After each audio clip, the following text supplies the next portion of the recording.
मुझे ये कहना है कि आज भी भाई भाइयों में बहुत प्रेम होता है, भीतर हृदय में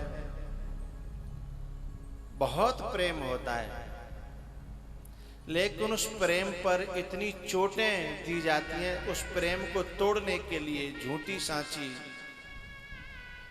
किनके द्वारा? दोनों के घर में जो कारे मूड वाली आ जाती है ना, छोटे के में भी और बड़े के में भी। मेरे लाखों शिष्य और भक्त लोग हैं दुनिया में, मेरे को घर घर आने जाने का मौका मिलता है, तो मैंने देखा है कि ताऊ को अपने भतीजों को छुप छुप करके पैसे देते हुए देखा है। हाँ या ना? मेरा सिर हिला के मुझे रिस्पॉन्स दो। मैंने ताऊओं को अपने भतीजों के लिए छुप छुप करके पैसे देते हुए देखा है। मैंने चाचा को अपने बड़े भाई के बेटों के लिए छुप छुप करके कपड़े, मिठाइयां और पैसे देते हुए देखा है। ये छुपने की जरूरत क्यों पड़ी? कोई ऐसा दुश्मन घर में आ गया है जो अपने ब्लड में नहीं है ना, अपने ब्लड में नहीं है, इसलिए वो इस ब्लड का मिलना पसंद नहीं कर रहा। भाई भाई तो एक ब्लड के हैं ना, एक खून के हैं। इन दोनों भाई भाइयों को मिलना पसंद नहीं करती। वे दोनों जो बाहर से आई हैं, और बाहर से आई हैं, उन्होंने इस घर को भी अपना घर नहीं माना है, क्योंकि इस घर को अपना घर मान लिया होता तो मुझे एक शब्द सुनने को नहीं मिलता। एक शब्द बार बार दोहराया जाता है, जब इस घर में माताजी या पिताजी कोई बात कह दें तो पराए घर से जो आई है ना, अपना घर मानती है, तो ये बात नहीं कहती जो मैं कहने जा रहा हूं। वो क्या कहती है? सुनो जी, तुम्हारे बाप ने ऐसा बोला है, तुम समझा देना। तुम्हारे बाप ने बोला है, इसका मतलब तेरा बाप नहीं है। तुम्हारी मां ऐसे ऐसे बोल रही थी, इसका मतलब वो तूने अपनी मां उसे अभी तक माना ही नहीं है। जबकि आदमी बेचारा हाथ जोर जोर के समझा रहा है, अरे मां है ना यार, बड़ी बूढ़ी है, अरे कह सकती है, तुमसे कहेगी तुम सुन लो, तुम्हारी मां है। इसका मतलब क्या हुआ? तू जा घर में काय को रह रही है? केवल पैसा बटोरवे के लिए, केवल सोने चांदी की चीजें इकट्ठी करवे के लिए, हैं? केवल जो कुछ आ रहा ता धरवे के लिए तू आई है? मां तेरी है, बाप तेरा है, और माल खजाना, अरे बोलो करो भाई, मेरा है, उसके लिए तू आई है। आज भी भाई भाई के दिल में जब कोई प्रसंग आता है ना, तो भाई से भाई के लिए हिलोरें उठने लगती हैं, रहा नहीं जाता। मैंने तो बच्चों को कुछ देते हुए तो देखा ही है, मैंने तो बहुत से भाई भाइयों को भी छुप छुप के मिलते हुए देखा है, अपनी बहन से छुप छुप के मिलते हुए देखा है, अपनी बहन के लिए छुप छुप के वस्तुएं, चीजें देते हुए मैंने देखा है। लेकिन कहता है, कोई बड़ी बहन है या छोटी बहन है तो कहेगा, जीजी अपनी भाभी को मत बताना, नहीं मैं कलेजा मेरे खूने पी जाएगी, अपनी भाभी को मत बता दे। मैं सभी अपनी देश की माताओं से और बहनों से एक बात कहना चाहता हूं। सावन का महीना आता है, तुम अपने भाई के लिए मरी जाती हो ना, तुम्हें अपने भाई की याद आती है कि नहीं आती? कोई प्रसंग आता, बातों को समय आवे, हैं? तुम्हारी बच्चे का या बच्ची का शादी हो, समय आवे तो भाई की याद आती है ना? या 4-6 महीना में भाई से मिलने का मन होता है कि मैयाओं से पूछ रहा हूं, ए मैया, ए लालियो, भाई की याद आती है, भाई से मिलने का मन होता है। जब तुम्हें अपने भैया से मिलने को इतना मन होता है, तो जिनको तो भैया है, हैं? जिनको दुश्मन है। आज भी भारत की धरती पर भाई का दिल भाई के लिए धड़कता है। कोई प्रसंग आ जाए फिर देखो मैंने तो कई प्रसंगों में भाई भाई को कथा के दौरान ही रो करके आपस में लिपटते हुए नजारा देखा आंखों से, जिनकी सालों से बिगड़ी हुई थी। क्योंकि जब कथा होती है तो आंखें खुलती हैं कि मेरा भाई मेरा दुश्मन नहीं है, पर ये कारे मुड़ की याद नाते आई है ना, ताद नाते हम दोनों भाइयों में दरार पैदा कर दी। अभी कहां जलेसर के पास में हमारी कथा हो रही थी ना, एक भक्त परिवार हमसे मिलने आया आगरा का। आगरा का जब परिवार मिलने आया तो उस परिवार में कई सालों से आपस में भैया भैया में इतनी दरार थी जिसका कोई पार नहीं। अब के आकर के वो दोनों भाई और उनका बाप तीनों प्राणी मुझसे मिलने आए, पत्नियों को नहीं लाए एक भी। और तीनों जब आए तो इतने रोए और बोले गुरुजी ऐसा आशीर्वाद दो कि हम में एक है जाए, हम एक है जाए। अब यहाँ एक आए हम छुपके मिलके छुपके आए हैं हम उनके सामने तो एक जगह बैठ भी नहीं सकते। भाई भाई में फूट का यदि श्रेय जाता है तो ये माताओं को जाता है। ये कलंक माताओं के माथे पर है, भाई भाई की फूट का। और नहीं तो एक सज्जन तो कह रहे थे कि यदि 4 भाई हो चाहे 5 हो चाहे 10 हो, यदि शादी एक के अलावा दूसरे की नहीं हो तो बिना में न्यारो साजो हो गई नहीं। यदि दूसरी आ गई तो 6-6 5-5 बांट देगी। 2 आ गई ना तो 4-5 बांट देंगे, 4 इधर 5 इधर 5 इधर 5 इधर। लेकिन यदि एक है दूसरी आई नहीं तो भाई भाइयों में कभी न्यारा साजा होने वाला नहीं है। ये भारत की माताओं के माथे पे कलंक है।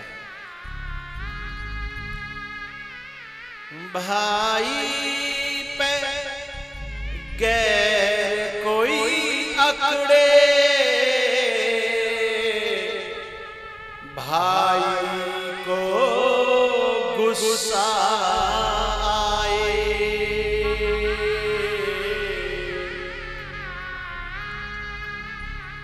भाई पे गैर कोई अकड़े,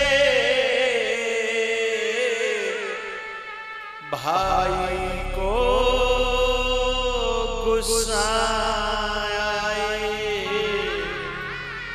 मेरे भारत की धरती पर बड़ा भाई बाप के समान होता है। बड़े भाई के सामने छोटा भाई ज्यादा बोलता नहीं है, लेकिन जब कारे मूड वाली आ जाती है तो बोलना सिखाती है कि तुम अब भी नहीं बोलोगे तो कब बोलोगे, अब भी अपने हक के लिए लड़ोगे नहीं तो कब लड़ोगे।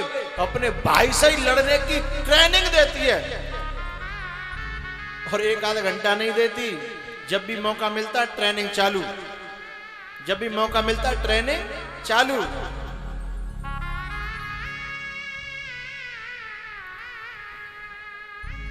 वो ट्रेनिंग का असर जब बहुत ज्यादा होता है तो कभी कभी गुस्सा आ जाता है भाई को और वो भाई से कुछ ऐसा कह जाता है, लेकिन बाद में पछतावा बहुत होता है। मैं अपने भारत की धरा के इन सभी नवयुवकों से एक बात कहना चाहूंगा, छोटो या बड़ो भाई तुमसे कुछ गलत कह जाए तो यूं मत समझना कि मेरा भाई कह रहा है ना, जवान भाई की है, बोलने वाला तो उसके भीतर से कोई और है। जवान भाई की है, केवल भाई नहीं बोल रहा। भाई तो बाद में रोता है कि मुझसे ऐसे कैसे मैंने कह दिया। अबे 24 घंटा काऊ के कान पे हैं कुटरी कुटर कुटरी कुटर कोई लगे रहेगा तो नेका तो दिमाग खराब हो ही जाता है ना। तो जब कुछ गलत हो जाए निकल जाए छोटे भाई से या बड़े भाई से तो उसे समझना कि ये भाई नहीं बोला, जवान केवल भाई की थी, ये तो कोई और बोल गया। जो मेरा ब्लड नहीं था वो बोल गया है, जो इस घर का खून नहीं है वो बोल गया है। इंतजार करना और थोड़ा सा वक्त देना, थोड़ा सा प्यार देना, तुम्हारा भाई किसी दिन हकीकत आकर के तुमसे उगल देगा हैं कि मेरा मूड खराब कर दिया था, मेरी बुद्धि खराब कर दी। भैया मैं ऐसा नहीं कहना चाहता था। मौका देना, उस बात को गांठ मत बांध लेना कि जाके तुझे तो दुश्मन है गो नहीं। समय समय आने पर वो रोएगा, जरूर रोएगा, क्योंकि तुम एक कोख के हो ना। तुम एक खून के हो, एक घर के हो, एक अन्न खाया है तुमने, हैं? तुम एक माँ की गोद में खेले हो, तुम लड़े हो, आपस में झगड़े हो, पर दिल में तुम्हारे दरारें नहीं हुई।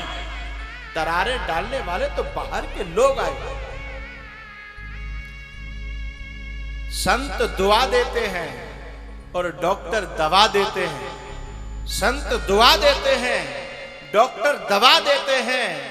आग तो अपने ही लगाते हैं और तो केवल हवा देते हैं। दुनिया में काम नाते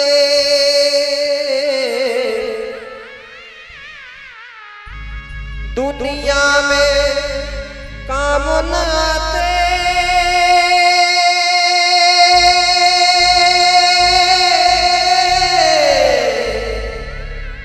धन दौलत और कमाई हर चीज मिले दोबारा न मिले सहोदर भाई। दुश्मन भाई पर अकड़े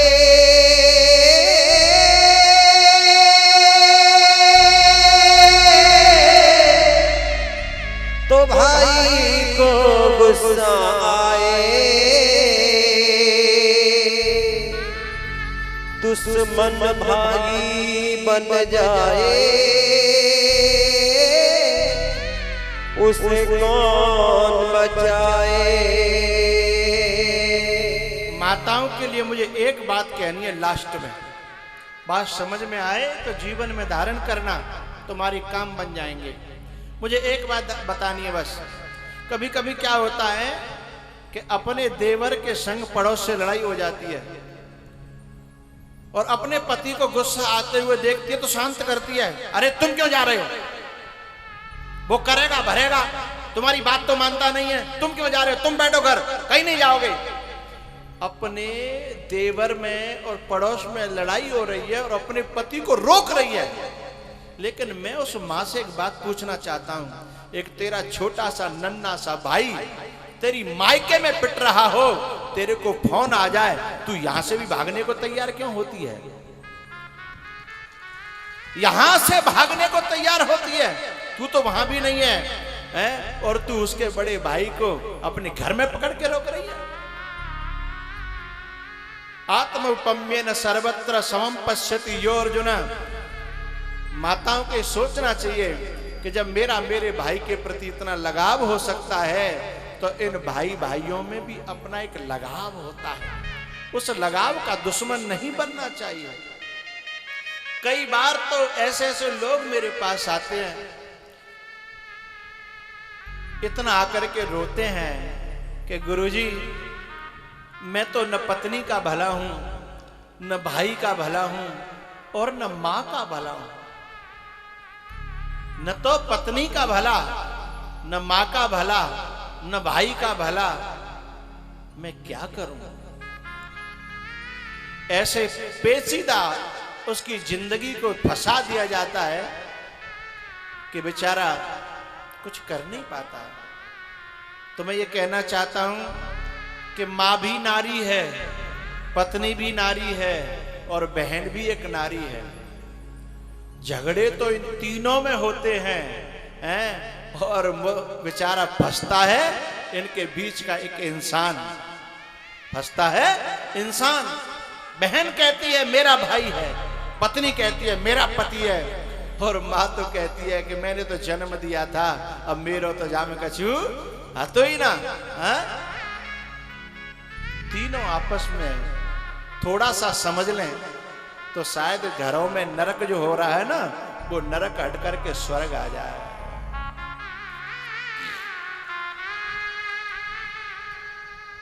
अंतर इतना है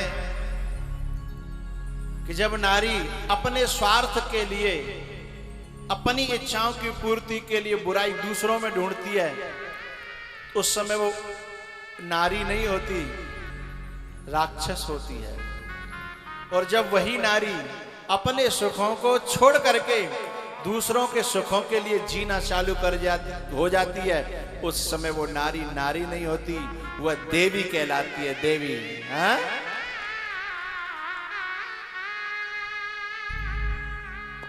अगर राजमाता न हमसे छुपाती,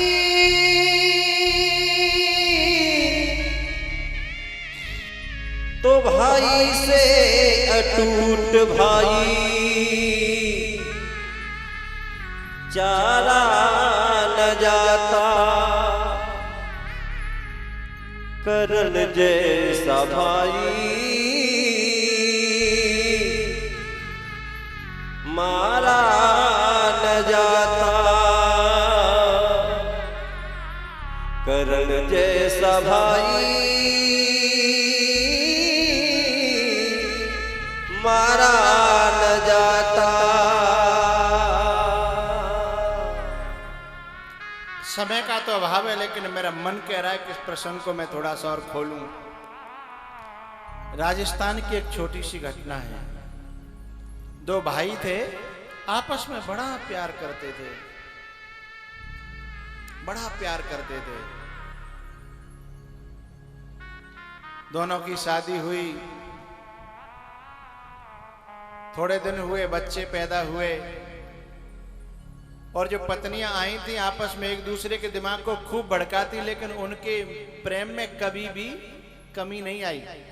एक दिन क्या हुआ, जब इनके बच्चे थोड़े थोड़े बड़े हुए, एक दूसरे के यहाँ खेलने के लिए जाने लगे, तो दोनों माताएं एक दूसरे के यहाँ बच्चे को जाने से रोकने लगी और उनकी बुराइयां गिनाने लगी कि तेरी चाची यूं है, तेरी चाची खराब है, तेरी चाची बहुत बुरी है। और चाची कहती है कि तेरी ताई सही नहीं है, तेरी चाची ताई ने मेरे साथ ऐसा किया, ऐसा किया, वैसा किया। खुद ने जो किया है वो याद नहीं रहता, लेकिन दूसरे ने जो किया है वो बहुत ज्यादा याद रहता है और बढ़ा चढ़ा करके याद रहता है। दोनों नारियों ने अपनी अपनी संतान में बीज बोना चालू कर दिया।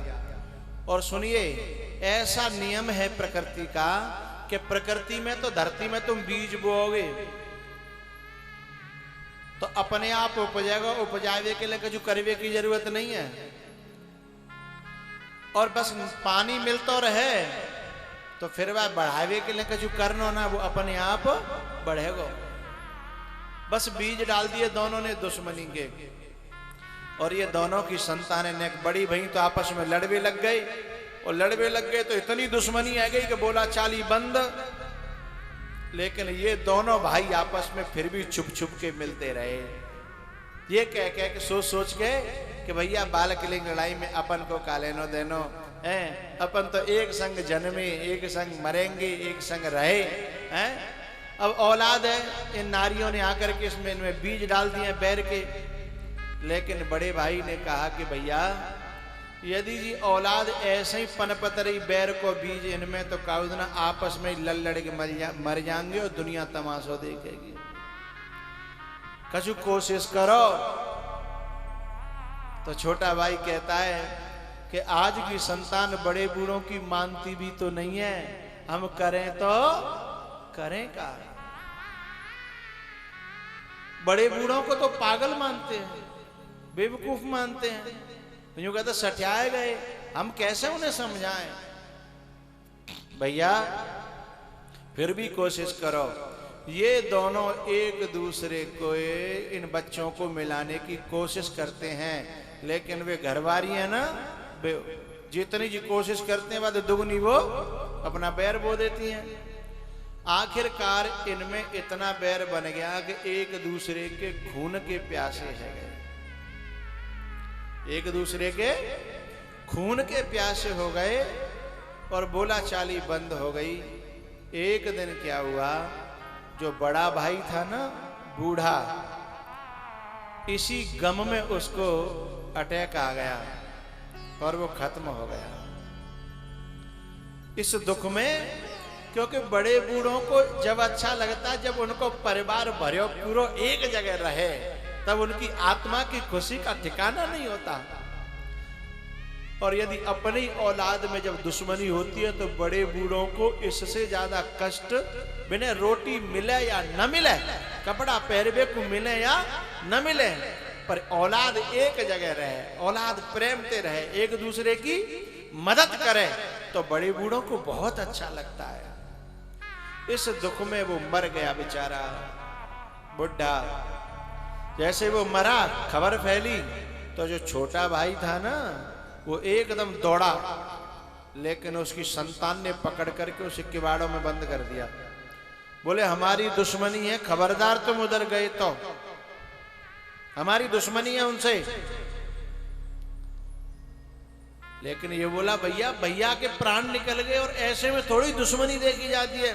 बोले नहीं नहीं, हमारी दुश्मनी तो सदा चलेगी, मिटने वाली नहीं है। किवाड़ बंद कर दी। भैया का दाग लगाने के लिए सारी दुनिया गई, लेकिन जो खास नजदीक का भाई था वो नहीं जा पाया। और इन औलाद ने, नालायकों ने क्या किया, ताले में बंद कर दिया 13 दिन आगे ले। बोले जब बिल्कुल वो भंडार और कार्य वगैरह है जागो, बाकी बाद निकालेंगे, नहीं तो ये चला जाएगा। अब तो सारी दुनिया दरवाजे पे आ रही जा रही और ये अपना कमरे में ताले में बंद। बहुत रोता है बूढ़ा। आखिर 13वीं का दिन आ गया, पुआ हो रहे थे, खीर हो रही थी, और ये अकेला घर में बहुत रो रहा था कि मैं अपने भैया को एक पुआ, अपनी औलाद से चिल्ला चिल्ला के कह रहा हूं कि भैया एक पुआ मुझे खाया दे अपने भैया को, और मैं तुमते कबू पर कछु नहीं कहूंगा। मैं तुम चाहे कछु दियो चाहे मत दियो, पर मैं अपने भैया की 13वीं में सम्मिलित है जान दे। लेकिन इन नालायकों ने किवाड़ खोली नहीं। जब शाम हो गई और शाम के वक्त पर पता है जब पूरा समाज भोजन कर गया, तो फिर गांव के आसपास के जो काम वाले लोग होते हैं ना, फिर उनकी छूट होती है कि वे आ जाएं। वे लोग आए, काम वाले लोग। इधर इनके लड़कों ने कहा कि अब समाज तो पूरा भोजन करेगो, अब खोल दो डोकरा को। और डोकरा को जैसे ही खोलो, और बालकंते नेक देर बाद छुप करके पीछे से और सीधे जा करके जो काम वालों की पंक्ति बैठी थी, लाइन बैठी थी दावत में, उसी में जाके बैठ गया चुपचाप। जैसे काम वालों की पंक्ति में बैठा और परसने वाले आ रहे थे, एक परसने वाले ने देखा कि अरे ये तो इनके चाचा हैं। उसने वहीं खीर की बाल्टी रखी और सीधे अंदर गया कि अरे नालायको, तुम्हारो चाचा बड़ो बूढ़ो, तुम जाके गोद में खेले हो ना, वो पंक्ति में बैठा है काम वालों की में, तुमको मर जाना चाहिए चुल्लू और पानी में डूब करके। एकदम वे खून तो खून होता है ना, एकदम वे पांचों जो लड़के थे ना, वे पिघल गए। बोले चाचा, क्योंकि आपस में औलादों में बैर के बीज थे। चाचा तो इनको बहुत प्यार करते थे और इनको भी पता था कि हमें चाचा बहुत प्यार करते हैं, क्योंकि ब्लड में तो झुकाव रहता है ना। इनको भी पता था चाचा बहुत प्यार करते हैं। ये पांचों जाकर के चाचा जी के चरणों में गिर पड़े। बोले चाचा अंदर चलो, आप यहां नहीं बैठोगे। चाचा को अंदर ले गए और पावन में गिर पड़े। चाचा, हम तो अपने भाइयों की वजह से आपके पास नहीं आए, मन बहुत कह रहा था कि आपको बुलाएं, आपको ढूंढ के लाएं। अब आप ही तो हमारे बाप हो, अब तो हमारा कोई रहो नहीं, हमारे बड़े बूढ़े तुम ही हो। खून खून होता है साहब, खून झुक गया। चाचा ने कहा बेटा, यदि तुम मुझे अपनो बाप मानते हो ना, तो मेरा भैया तो चलेगा, पर मेरी एक प्रार्थना सुन लो। तुम यदि मुझे अपना बाप मानते हो तो एक काम मेरा कर दे, मेरे मरबे से पहले, क्योंकि भरोसा मोह है ना, मैं कब चले जाऊं, मेरे कब ये दुनिया छूट जाए, कब सांसें छूट जाए। एक मेरी बात मान लो। बताओ चाचा, आप जो कहोगे हम वही करेंगे, क्योंकि आप तो अब तो हमारे पिताजी आप ही हो ना। बोले बताओ। तब चाचा ने कहा बेटा, मेरे जियत केवल इतनो कर दो कि तुम नेक झुक जाओ।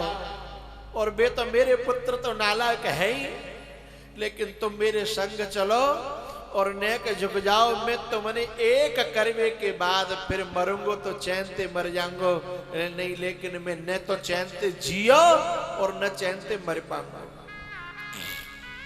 इन पांचों ने कहा चाचा चाहे वे अब हमें मार दें, पर अब हम अपने बाप की बात को टालेंगे नहीं। और ये पांचों पुत्र अपने चाचा के साथ चल दिए और इन पांचों ने जाकर के उनके घर पे और जाके सीधे पावन में गिर पड़े। अब पांव में गिरेंगे तो कोई नार थोड़ी काट देगा, कुलाड़ी दे हैं। अब जैसे ये पांचों जब पावन में गिरे तो उन्होंने उठा लिया और इन्होंने जब हाथ जोड़े और चाचा ने कही नालायको अब पावन में गिर पड़े हैं, अब तो गले ते लगाए ले, अब कब के ले बैठे हो तुम एक करवे के ले, मेरा भैया चलेगा और मैं कब दिन चले जाऊंगा। यदि नेको मेरो अंश तुम में होए तो इनको क्षमा करो और अपने गले पे लगाओ। और इतने पे वे मर गए। 5 और 4 9 भैया एक हो गए। तब जा बूढ़े ने कही कि अब मेरी आत्मा ठंडी है गई, मेरे भैया एक ही प्रार्थना है, मैं तुम दोनों को बापू एक रहियो तो तुम बहुत आगे बढ़ जाओगे, और फूट रही आपस में तो तुम्हें कोई पूछने वाला नहीं है। तुम 9 का बल तो सोचो कितना हो जाएगा, सारी दुनिया तुम्हारे चरणों में झुक जाएगी। उन 5 और 9 को मिला करके मेरी प्रार्थना है बड़े भैया, आप अपनी खातिर नहीं सही, अपने बड़े बूढ़ों की खातिर एक रहने की कोशिश करना। एक हमारे बड़े बूढ़े, हमारे पितर, हमारे गुरु, हमारे बड़े जितने हैं ना, वो सब तुम में एक चाहते हैं। तो मेरी प्रार्थना युवाओं से एक रहने की कोशिश करना, और माताओं से प्रार्थना है कि वे इनकी मदद करना। भरत चरित्र से यही हमको शिक्षा मिलती है। कोशिश तो केकई ने बहुत करी ना अलग करवे की, केकई ने अलग करवे की कोशिश तो बहुत करी। देखो भैया, मां आदरणीय है, मां पूजनीय है, लेकिन फूट डालने वाली बातें मां की भी अनुकरणीय नहीं है, माननीय नहीं है। समझदार व्यक्ति को चाहे मां ही क्यों न हो, उसे फूट वाली बातों को कभी मानना नहीं चाहिए। उसे ये समझना चाहिए मेरी मां है, अच्छी बात है, लेकिन है तो नारी स्वभाव, है तो नारी स्वभाव। इसलिए मां पूजनीय है, आदरणीय है, लेकिन मां की जो बातें हैं सब जो फूट वाली, वो अनुकरण करने के योग्य नहीं है। भरत ने यदि केकई की बात मान ली होती तो रामायण में भी महाभारत होता। भरत ने केकई की बात मान ली होती तो रामायण में रामायण नहीं होती, रामायण में महाभारत हो जाता साहब। महाभारत जैसा ही प्रसंग रामायण में भी तो आया। जैसे दुर्योधन, धृतराष्ट्र और गांधारी अपने हक के लिए लड़ना चाहते हैं, ऐसे यहां केकई भी अपने हक के लिए लड़ना चाहती है, अपने बेटे के लिए। लेकिन बेटा दुर्योधन नहीं है, बेटा तो भरत है ना, है, इसलिए उसने महाभारत को रामायण बना दिया साहब। अरे भैया,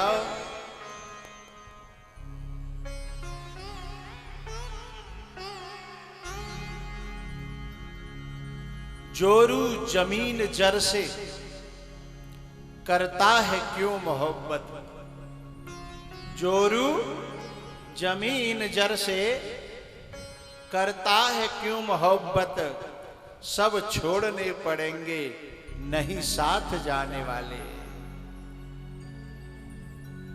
अपना किरदार ऐसा करके, हमें ये नाटक मिले हो जा दुनिया में, किरदार कहते हैं इसे, किरदार चाहे नाटक ऐसो करके जाओ, ऐसो करके जाओ कि सदियां तुम्हें याद करें कि हाँ कचू करके गयो। हाँ छोटे छोटे स्वार्थों की पूर्ति के लिए अपने किरदार को खराब मत करना भैया। किरदार बहुत बड़ी चीज है।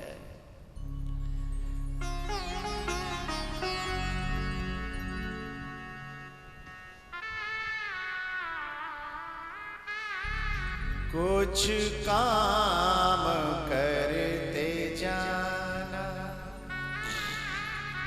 दुनिया से जाने वाले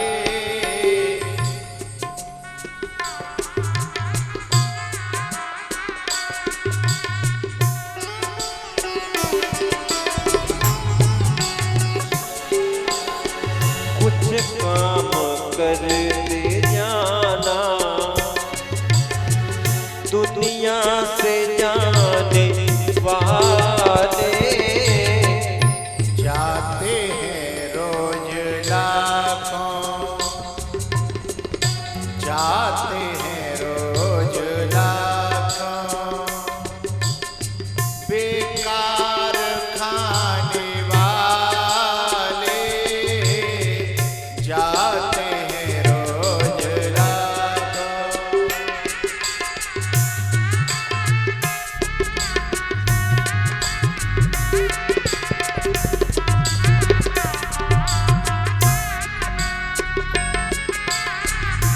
चोरू जमीन जर से करता है क्यों मोहब्बत, जुरू जमीन जल से करता है क्यों मोहब्बत, सब छोड़ने पड़ेंगे, सब छोड़ने पड़ेंगे, नहीं साथ जाने वाले।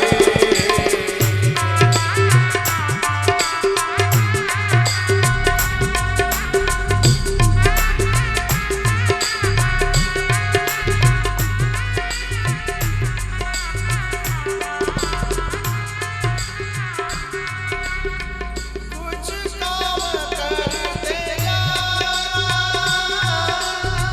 कुछ काम करते जाना, दुनिया से जाने वाले आते हैं रोज लाखों,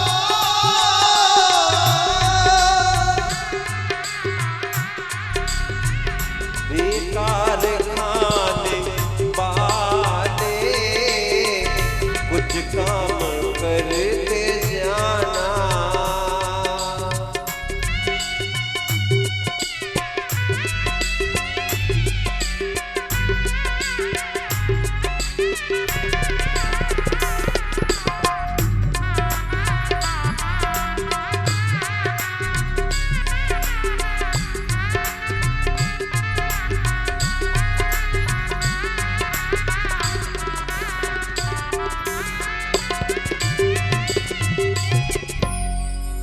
भरत जी महाराज के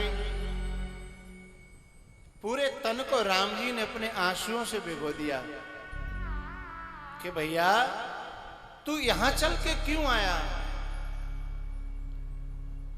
उसके बाद वहां बहुत सारी सभाएं हुई हैं।